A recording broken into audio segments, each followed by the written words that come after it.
வாங்க, வணக்கம். எல்லோரும் எப்படி இருக்கீங்க? நல்லா இருக்கீங்களா? சாப்பிட்டீங்களா? பாருங்க, புளிச்சக்கீரை விதை போட்டிருக்கு. அம்மா, இது புளிச்சக்கீரை தானே? புளிச்சக்கீரை விதை நிறைய போட்டிருக்காங்க. இன்னும் அங்கிட்டலாம் நிறைய இருக்குது. இது வந்து பச்சை மிளகாய் செடி. எல்லாம் காய் காய்ச்சிருச்சு. பழமாக அம்மா பறிச்சிட்டாங்க. இதில் நம்ம இன்னைக்கு என்ன போட போகிறோன்னா வெந்தயம். அப்படியே பார்த்திங்கன்னா சோம்பு போட்டு விட்ருக்கேன். சோம்பு அறுவடை பண்ணதுலேருந்து எனக்கு சோம்பு போடணுன்னு ஆசை. சோம்பு போட்டு விட்டேன். ரொம்ப கடுகன்னு இருக்குது. இந்த ஈரம்லாம் பார்த்திங்கன்னா நைட்டு செம்ம மழை, பயங்கரமான மழை.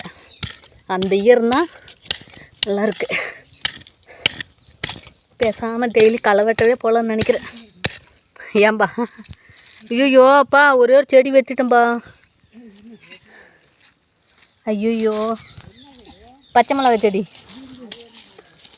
அறுவடை ஆயிடுச்சேட்டுருக்குது. ஓடோடோடோ, அங்கே பாருங்க, தெரியாமல் வெட்டிட்டேன். அப்படியே நட்டு வைக்கிறேன்.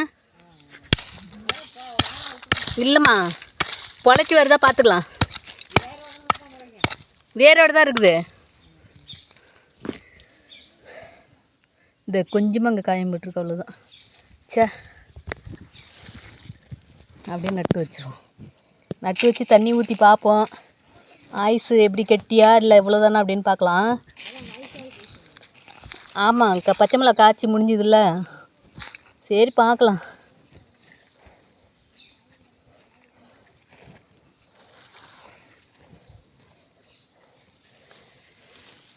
இந்த இடம் தான் வெந்தயம் போட போகிறேன். வந்த நாளைக்கு தண்டமாட்டம் இருந்துச்சு. அந்த நாளைக்கு போட்டிருந்தா கூட கொஞ்சம் பொழைச்சிருக்கும். எனக்கு இப்போ இன்ட்ரெஸ்ட் எப்படி வந்ததுன்னா, அம்மா இந்த சோம்பு அறுவடை பண்ணதால் தான் எனக்கு ஒரு இன்ட்ரெஸ்ட் வருது.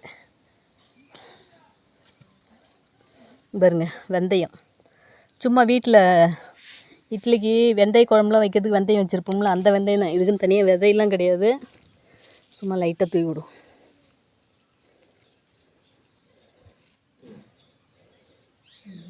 நான் கிட்ட தான் போடுறேன்.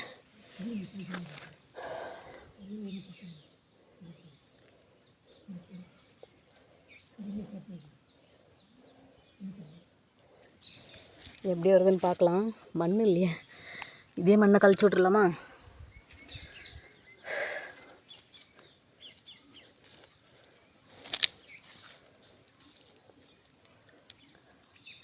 எந்த விதை போட்டாலும் ஒரு வாரம். ஏமா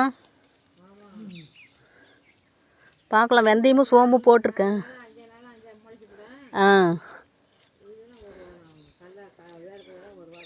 சரி, ஒரு வாரம் வெயிட் பண்ணுவோம்.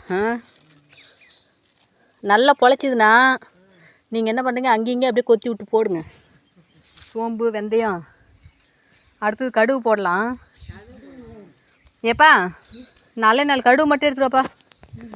ஆமாம், சும்மா கொஞ்சமாக ஒரு 10 கடுகு இருக்கிற மாரி கூட போதும். போட்டு பார்க்கலாம், ஒரு சாம்பிள் தானே.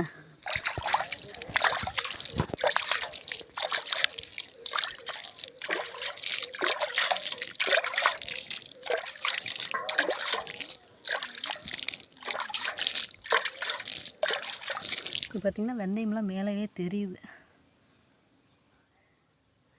இந்த வெந்தயம் அது மேலே என்ன பண்ணணும், மண் கொஞ்சம் அள்ளி போடணும்.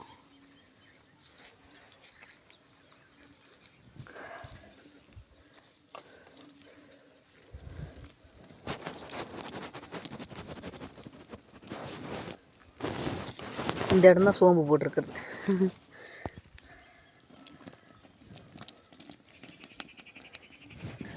நல்லா வெற்றிகரமாக பொழைச்சிதுன்னா நீங்களும் போடுங்க.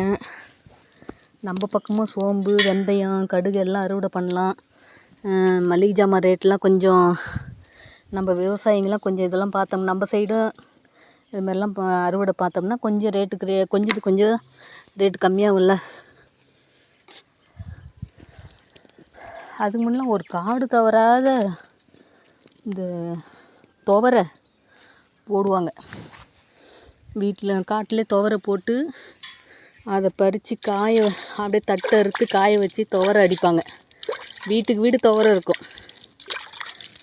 எப்போ இந்த துவரை பயிரில் நிறுத்துனாங்களோ அப்போவே துவரம் பருப்பு ரேட்டு எக்கச்சக்கமாக ஏறிடுச்சு.